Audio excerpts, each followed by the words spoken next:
ہمارے سیاسی قائدین یہاں تشریف فرمایا ہے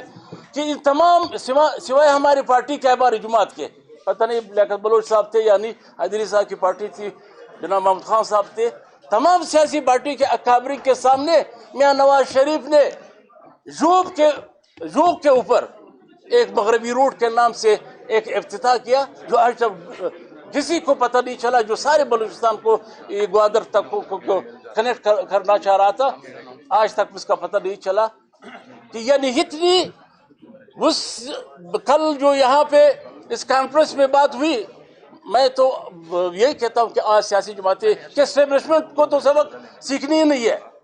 آج ایک جرنل آ جاتے ہیں 3 سال کے بعد وہ ریٹائر ہو کے چلا جاتا ہے، لیکن ہمیں گلہ جو ہے اس ملک کی وہ سیاسی جماعتوں سے ہے جنہوں جو اپوزیشن میں ہو، وہ ہمیشہ جمہوریت کی بات کرتے ہیں، قومی حقوق دینے کی بات کرتے ہیں اور فنڈامنٹل رائٹس کی بات کرتے ہیں۔ جب اقتدار اس کو ملتی ہے، آج ہم دیکھ رہے ہیں کہ جو کچھ آج مسلم لیگ اور پیپلز پارٹی کی شکل میں جو 70s میں بلوچستان کے ساتھ ہوا، وہی سب کچھ آج یہی پیپلز پارٹی اور مسلم لیگ کی وجہ سے بلوچستان کے ساتھ ہو رہا ہے۔ بلوچستان کے تمام وہ لوگ، یعنی پہلے تو نوجوانوں کی ایک تسلی تھی کہ یہاں پہ ایک عدلیہ موجود تھی، کامران صاحب یہاں بیٹھے ہوئے، یہاں پہ سلمان اکرم راجہ صاحب بیٹھے ہوئے، ہم بھی چھوٹے موٹے وکیل، جب کسی کو لاپتہ کیا جاتا تو ہم جا کے عدالت کے دروازے کو کھٹکھاتے تھے، وہاں جا کے یہ جو آج بچیا ہے، یہ مارنگ اور یہ سمیع الدین، ان دونوں کے والد جو ہے وہ یہ اٹھائے گئے، ایک ہی تلاش مل گئی مارنگ کے، جو میں اس کا وکیل تھا، جب چودھری افتخار صاحب وہاں پہ چیف جسٹس آف پاکستان تھے، ہم پیش ہوتے تھے، یہ بچیاں تھی وہاں پیش ہونے کے لیے آتی تھی۔ یہ سمیع الدین کا ڈاکٹر دین محمد صاحب، آج تک اس کا لاش تک نہیں ملا۔ تو وہ کہتا ہے یہ تمام پریکٹس کے باوجود ہمیں جو کچھ ملا، اور ہم پھر بھی آئین کی بات کرتے ہیں، لیکن آج ہم کہتے ہیں کہ یہ سیاسی وہ جو باتیں جو سہولتکار بنے ہوئے ہیں اسٹیبلشمنٹ کے، ہمیں گلہ جو ہے ان پارٹی سے ہے، اور عوام کو یہی بتانے جا رہے تھے کہ اس کانفرنس کے ذریعے کہ اصل میں یہ جو جمہوریت کی بات کر رہے ہیں، صرف ہم اس پہلے جو شروع میں نے کہا کہ آج ہم تحفظات کے ساتھ اس الائنس کے ساتھ اس لیے تھے کہ ہمیں اس وقت جو تحریک انصاف کے سربراہ ہے عمران خان صاحب کے اس بیانے سے ہمیں اتفاق ہے کہ آج بھی وہ کمپرومائز کرنے جا سکتا تھا، دوسری پارٹیوں کی طرح وہ کمپرومائز کر سکتے تھے، وہ اس ملک کی سب سے بڑی پارٹی ہونے کے باوجود آج بھی وہ اس بیانے کے ساتھ سیاست کر رہے ہیں، جدوجہد کر رہے ہیں کہ تمام اداروں کو اپنے ڈومین میں جانا پڑے گا، بشمول فوج کے۔ جب تک اس ملک کا واحد علاج یہی ہے کہ اس ملک کا فوج بھی اپنے ڈومین میں نہیں جائیں گے، اپنے ادارے تک محدود نہیں رہیں گے، اس ملک کا کوئی بھی والی وارث نہیں رہے گا، نہ کوئی مستقبل ہوگا۔ یہ ہم کلیئر کی اس بات پہ